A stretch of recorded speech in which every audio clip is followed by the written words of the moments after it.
আসসালামু আলাইকুম, বিসমিল্লাহির রহমানির রহিম। আশা করি আল্লাহর অশেষ রহমতে এই রমজানের সুন্দর দিনে সবাই ভালো আছো। আমিও আল্লাহর অশেষ রহমতে অনেক ভালো আছি। আমরা গত ক্লাসে পর্যায় সারণী অধ্যায়ের জন নিউল্যান্ডের অষ্টক সূত্র নিয়ে আলোচনা করেছিলাম। আজকে আমরা পর্যায় সারণী অধ্যায়ের মেন্ডেলিফের পর্যায় সূত্র নিয়ে আলোচনা করব। আমরা জানি যে যতজন বিজ্ঞানী আজকের পর্যায় সারণীর ভিত্তি দাঁড় করাতে কঠোর পরিশ্রম করেছিলেন, তার মধ্যে সবচেয়ে বেশি পরিশ্রম করেছিলেন বিজ্ঞানী মেন্ডেলিভ। তিনি 1869 সালে একটি সূত্র প্রণয়ন করেন পর্যায় সারণী সম্পর্কে।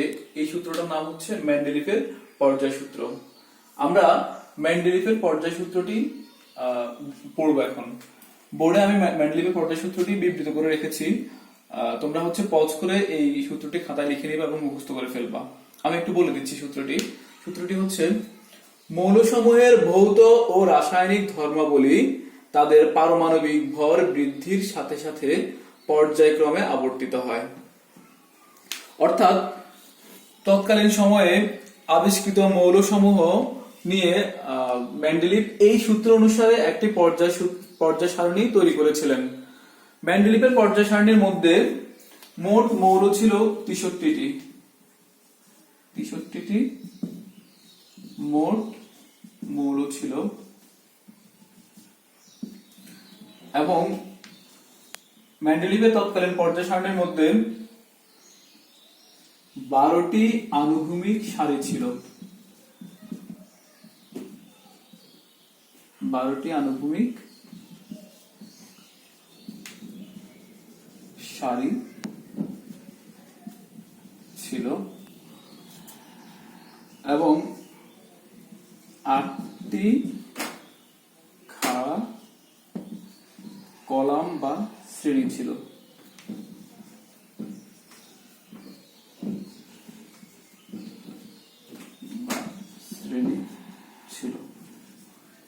এ হচ্ছে মেন্ডেলিভের পর্যায় সারণীর বৈশিষ্ট্য।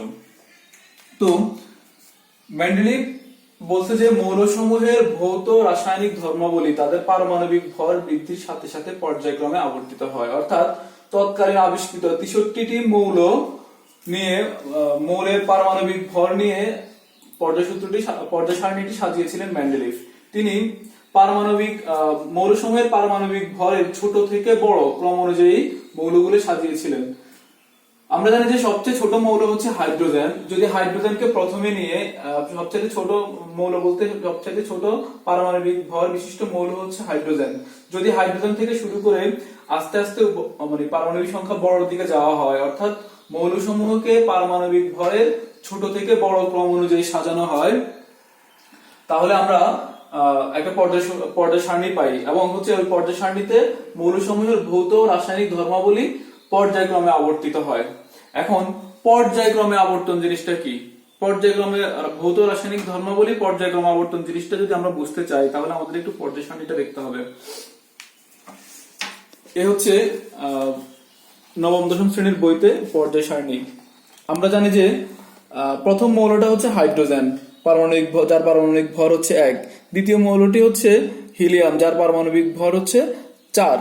এভাবে পারমাণবিক ভরের ক্রম অনুযায়ী ছোট থেকে বড় দিকে যদি আমরা মৌলগুলোকে সাজাই, তাহলে এদের ভৌত ও রাসায়নিক ধর্মাবলী পর্যায়ক্রমে আবর্তিত হবে। অর্থাৎ প্রথমে পড়ে হচ্ছে হাইড্রোজেনের পরে হচ্ছে হিলিয়াম, তারপর আসে lithium, beryllium, boron, carbon, nitrogen, oxygen, fluorine, neon. অর্থাৎ আমরা দেখতে পাই যে একই পর্যায়ে, অর্থাৎ আমরা তার একটু বলে নেই যে পর্যায় কি আর গ্রুপ কি। পর্যায় হচ্ছে একই, এই যে বাম থেকে ডান দিকে, পর্যায় সারণীর বাম থেকে ডান দিকে যে আনুভূমিক সারিগুলো আছে, এই সারিগুলোকে বলা হয় পর্যায়। এবং উপর থেকে নিচের দিকে খাড়া যেই কলামগুলো আছে, এগুলোকে বলা হয় শ্রেণী। যদি আমরা একই পর্যায়ে বাম থেকে ডান দিকে অগ্রসর হই, তাহলে দেখব যে মৌলগুলোর ধর্মের ক্রম পরিবর্তন হচ্ছে। অর্থাৎ আমরা দেখি যে যদি আমরা গ্রুপ নাম্বার 2 দেখি, সর্ববামের মৌলটি হচ্ছে লিথিয়াম, লিথিয়ামের পরে beryllium, boron, carbon, nitrogen, oxygen, fluorine, নিয়ন।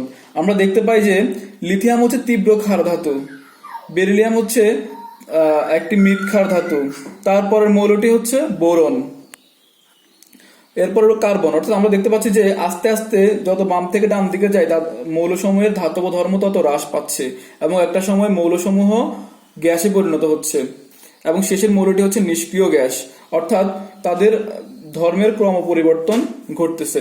আবার আমরা যদি হচ্ছে ডান থেকে বাম দিকে অগ্রসর হই তাহলে দেখবো যে মৌলগুলো হচ্ছে একেবারে ডানের মৌলটি হচ্ছে একটা নিষ্ক্রিয় গ্যাস এবং আস্তে আস্তে এই মৌলগুলোর ধাতব ধর্ম বৃদ্ধি পাচ্ছে এবং একটা সময় এসে মৌলগুলো হচ্ছে তীব্র ক্ষার ধাতুতে পরিণত হয়। অর্থাৎ এই যে মৌলগুলোর ভৌত ধর্ম এবং রাসায়নিক ধর্মাবলী পর্যায়ক্রমে চক্রাকারে ঘুরতেছে, অর্থাৎ একবার হচ্ছে তীব্র, একবার আস্তে আস্তে ধাতব ধর্ম হ্রাস পাচ্ছে, আবার ধাতব ধর্ম আস্তে আস্তে বৃদ্ধি পাচ্ছে। এই যে চক্রাকারে ধর্মগুলো ঘুরতেছে এই প্রক্রিয়াকে বলা হয় মৌলসমূহের ভৌত এবং রাসায়নিক ধর্মাবলীর পর্যায়ক্রমিক আবর্তন। বিজ্ঞানী মেন্ডেলিভ বলেছিলেন যে যদি মৌলসমূহকে তাদের পারমাণবিক ভরের ক্রম অনুযায়ী সাজানো যায়, ছোট থেকে বড় ক্রম অনুযায়ী সাজানো যায়, তাহলে হচ্ছে এদের ভৌত এবং রাসায়নিক ধর্মাবলী এভাবে হচ্ছে পর্যায়ক্রমে আবর্তিত হবে এবং একই গ্রুপের সকল মৌলর ধর্ম একই রকম হবে আর একই পর্যায়ের সকল মৌল বাম থেকে ডান দিকে ক্রমান্বয়ে ধর্মের ক্রম পরিবর্তন ঘটতে থাকবে।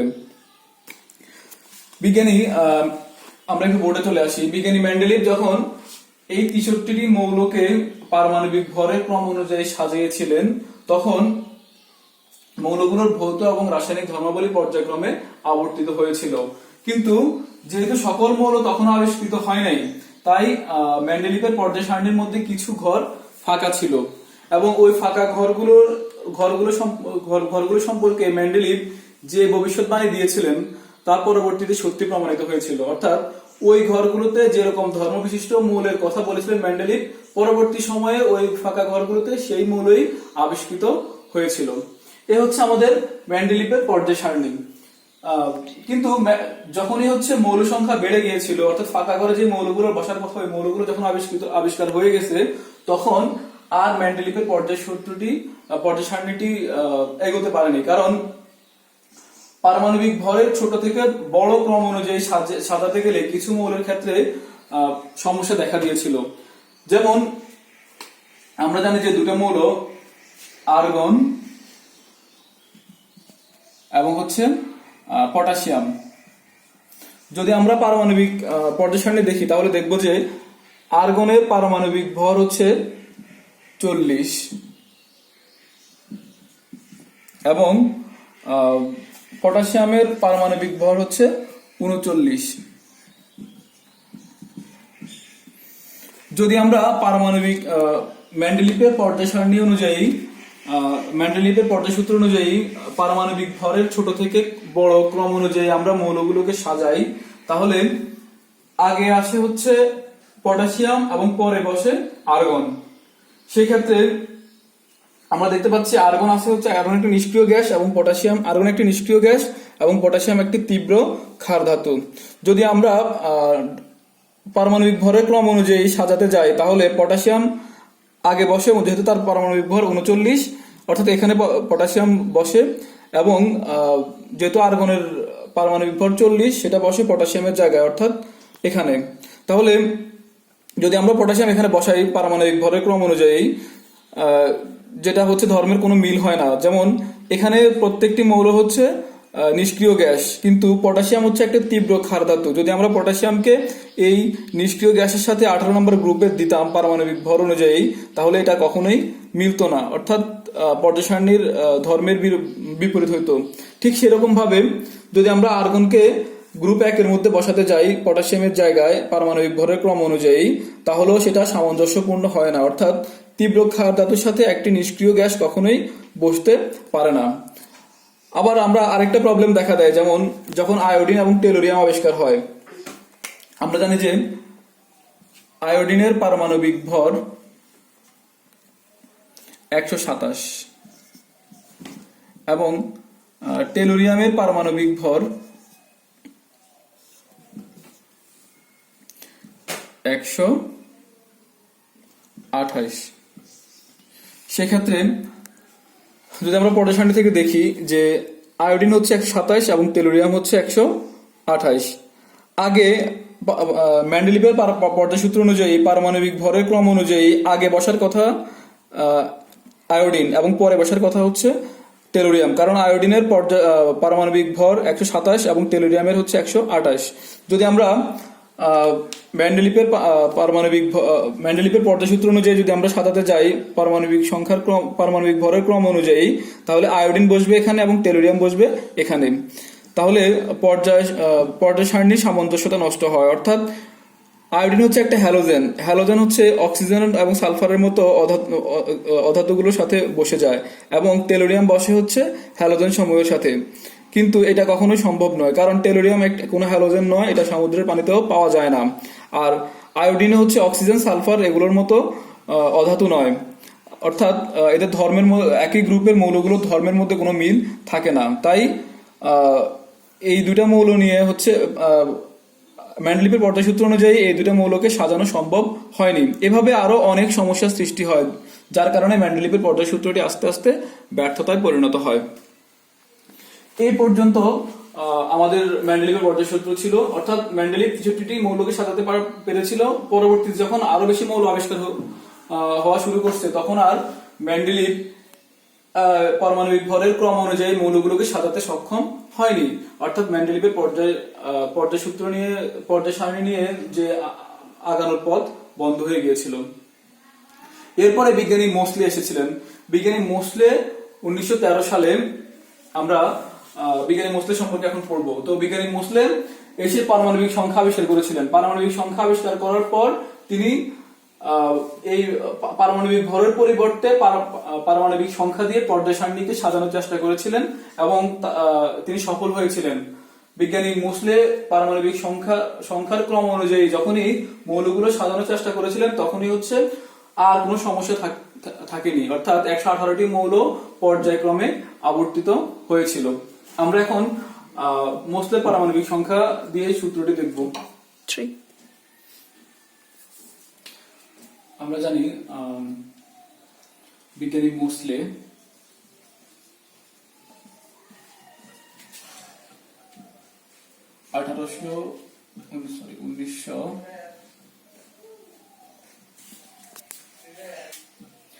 আমরা জানি বিজ্ঞানী মোসলে 1913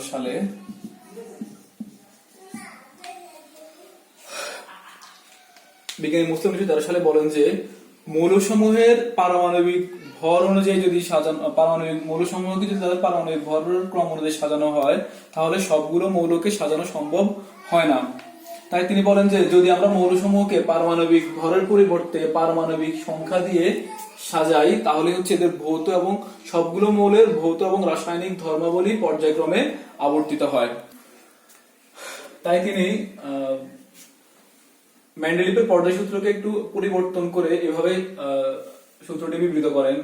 আমরা এখন দেখবো যে মেন্ডেলিভের পর্যায় সূত্রটি কিভাবে হচ্ছে পরিবর্তন করে মোসলে নতুন একটি সূত্র প্রণয়ন করেন। মোসলে কর্তৃক মেন্ডেলিভের পরিবর্তিত সূত্রটিকে বলা হয় আধুনিক পর্যায় সূত্র।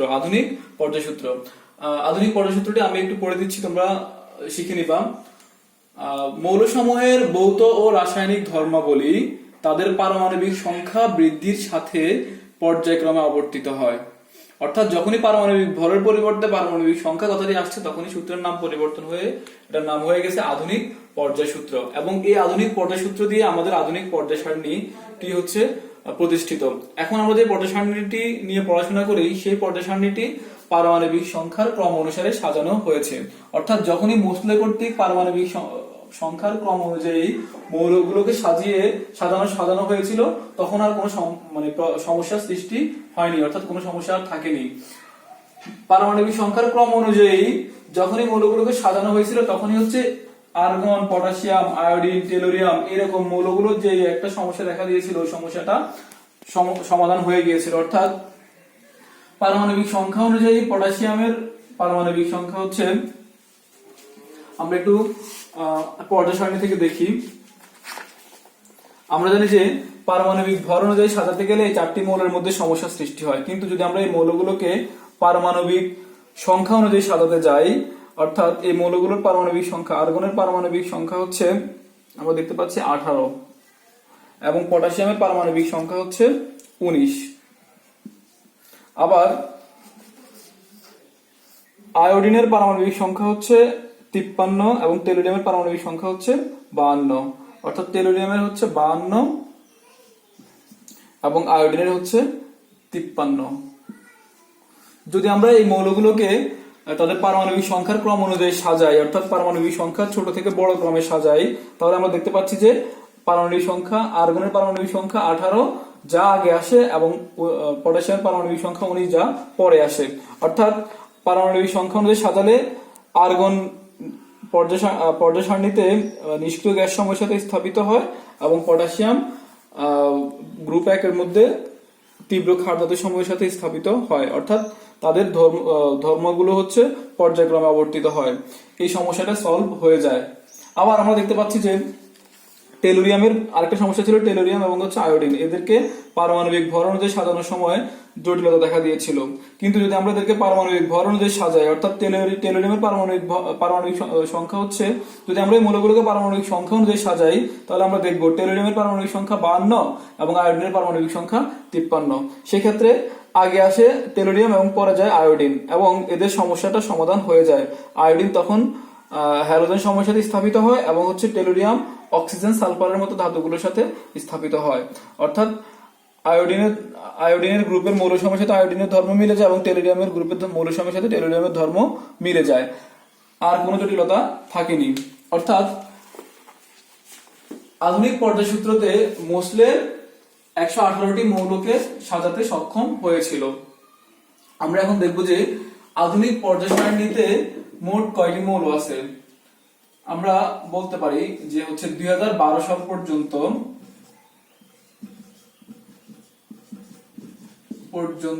মোট আবিষ্কৃত মৌল সংখ্যা হচ্ছে 2012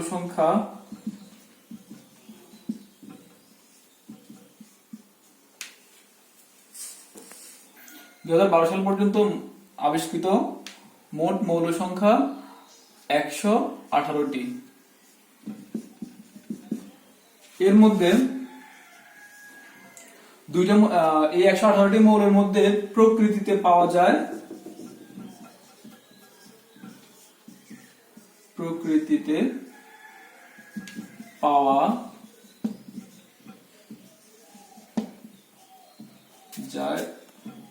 98টি মৌল এবং গবেষণাগারে তৈরি করতে সক্ষম হয়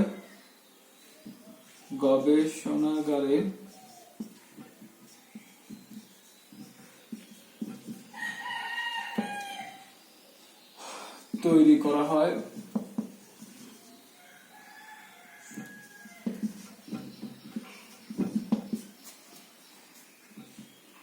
20টি।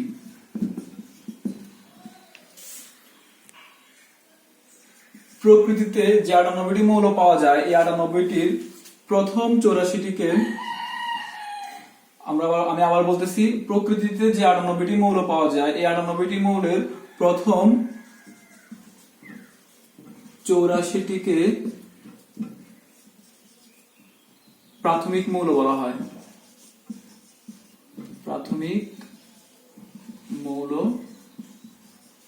বলা হয়। এবং এই 98টির পরবর্তী যে 14টি মৌল আছে, বাকি 14টি মৌল তেজস্ক্রিয়তার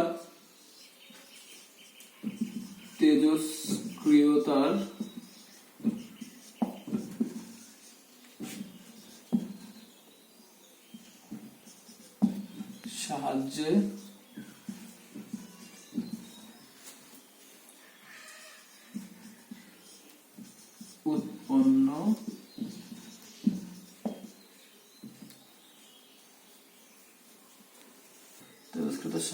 উৎপন্ন হয়। এই হচ্ছে আমাদের আধুনিক পর্যায় সারণীর 18টি মৌল এবং কিছু বৈশিষ্ট্য।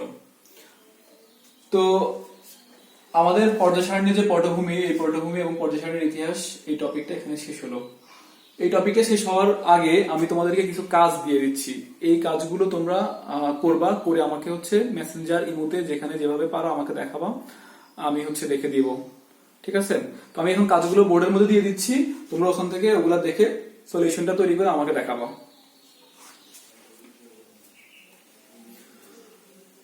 দেখো, আমি বোর্ডের মধ্যে হচ্ছে 1 থেকে 10 পর্যন্ত মোট 10টি ইম্পর্টেন্ট কোশ্চেন লিখে রেখেছি।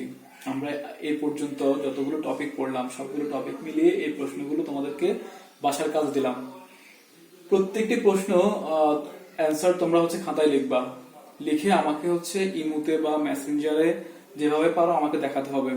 প্রত্যেকটা কোশ্চেন আমাকে উত্তরগুলো আমাকে লিখে দেখাবা, আমি দেখে দিব যে হয়েছে কিনা। তাহলে আমি একটু পড়ে দেই প্রশ্নগুলো কি কি। তো প্রথম প্রশ্নটা হচ্ছে পর্যায় সারণী কাকে বলে। আশা করি তোমরা এটার উত্তর লিখতে পারবা। ডোবেরাইনারের ত্রয়ী সূত্র কি? নিউল্যান্ডের অষ্টক সূত্রটি কি? মেন্ডেলিফের পর্যায় সূত্রটি লিখো। মেন্ডেলিফের সংশোধিত পর্যায় সূত্র বা আধুনিক পর্যায় সূত্রটি লিখো। প্রাথমিক মৌল কোনগুলো? আইইউপ্যাক এর ইলাবোরেট কি? পর্যায় সারণীর বেশিরভাগ মৌল কোন শতাব্দীতে আবিষ্কৃত হয়েছিল? ল্যাভোইসিয়ে কতটি মৌল নিয়ে ছক তৈরি করেছিলেন? পারমাণবিক ভর ও পারমাণবিক সংখ্যা বলতে কি বুঝো? আমার প্রত্যেকটা লেকচার যদি তোমরা ভালো করে পড়ো এবং হচ্ছে বইটা ভালো করে পড়ো, তাহলে আশা করি প্রত্যেকটি প্রশ্নের উত্তর পাবা।